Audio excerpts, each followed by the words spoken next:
Hello everyone. তো আজ অভিষেক বন্দ্যোপাধ্যায়ের যে অফিস, সেই অফিসে গিয়েছিলেন প্রাইমারি টিচার রিক্রুটমেন্টের আন্ডারে যে সমস্ত 22 স্টেট পাস 23 স্টেট পাস যারা রয়েছেন, বিভিন্ন শিক্ষার্থীরা একত্রিত হয়ে ঐক্যবদ্ধভাবে গিয়েছিলেন। তো সেখানে গিয়ে তারা আজ কথা বলেছেন শূন্যপদ বৃদ্ধির দাবিতে, 10,000 শূন্যপদ বৃদ্ধির দাবি রেখেছেন এবং তাদের সঙ্গে সদর্থক আলোচনা হয়েছে।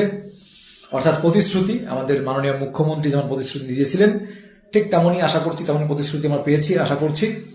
তো অর্থাৎ অভিষেক বন্দ্যোপাধ্যায়ের অফিসে যাওয়া হয়েছিল, সেখানে ডেপুটেশন দেওয়া হয়েছে, সদর্থক আলোচনা হয়েছে। তো শূন্যপদ 10,000-এর দাবি করা হয়েছে যে দ্রুত ভোটের আগে নিয়োগ করানো হবে।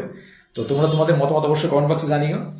তো এই যে ডেপুটেশন দেওয়া হলো, এতে কি আমরা কোনো কিছু পেতে পারি কিনা, ভোটের আগে কি 10,000 শূন্যপদ বৃদ্ধি হবে কিনা?